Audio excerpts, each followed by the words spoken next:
Si toi aussi tu vas apprendre à lire 200 pages en 1 heure, n'hésite pas à faire un tour sur mon école et je t'apprendrai tous les tips qui m'ont permis de lire 2000 livres en seulement 4 ans de lecture rapide.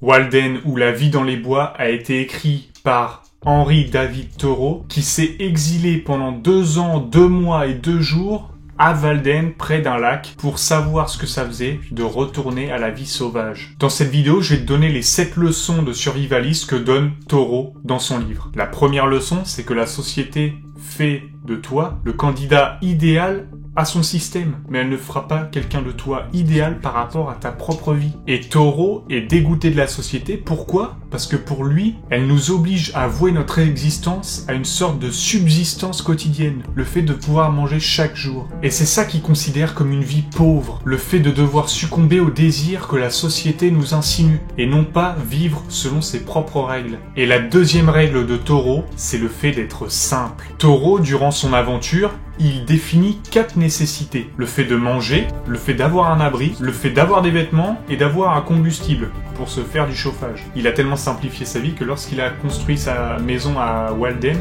j'ai trouvé l'anecdote que ça lui avait coûté 28 $.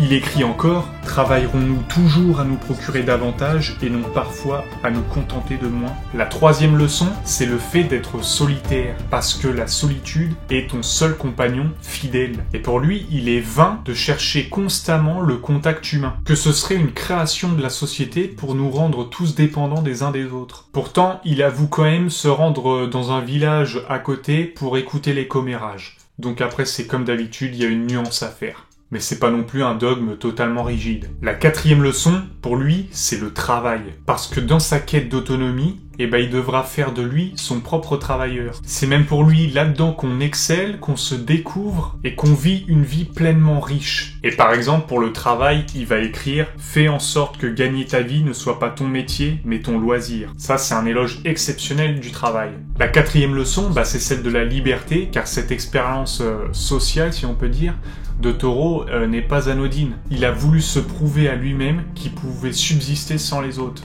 Et subsister, c'est un grand mot, car il en a bien profité de cette expédition. Il a pu suivre sa réflexion, profiter de la nature et apprendre à se connaître. Je préfère m'asseoir sur un potiron et le posséder bien à moi que d'être à plusieurs sur un coussin de velours. La sixième leçon, c'est de retourner à l'essentiel. Il écrit même « Un homme est riche en fonction du nombre de choses dont il peut se passer. Il apprécie le fait d'avoir peu de désirs et d'être aliéné à peu de choses. Il se satisfait surtout à l'esthétique du paysage, au bruit de la nature, comme le meuglement des vaches ou le chant du coq, et il a surtout une hantise, c'est que quand la mort viendra, il ne veut pas découvrir qu'il n'a pas vécu. Et d'ailleurs, tout le long du livre, il fait une éloge à tout ce qui est de l'ordre de la chasteté, du fait d'être végétarien. On le caractérise d'abstème, donc qui sait s'abstenir de tout ce qui est alcool, fait de fumer. Et il écrit pour moi une phrase essentielle, c'est « Seul point le jour auquel nous sommes réveillés. Seul vient l'éveil quand l'éveil pointe et qu'il ressemble à ce à quoi l'homme s'attendait. »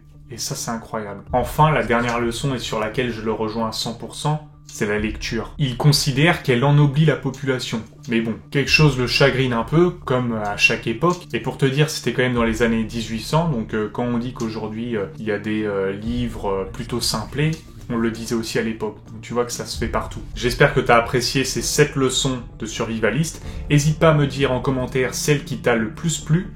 Et je vais terminer cette vidéo avec une citation assez longue de cet auteur qui est absolument incroyable.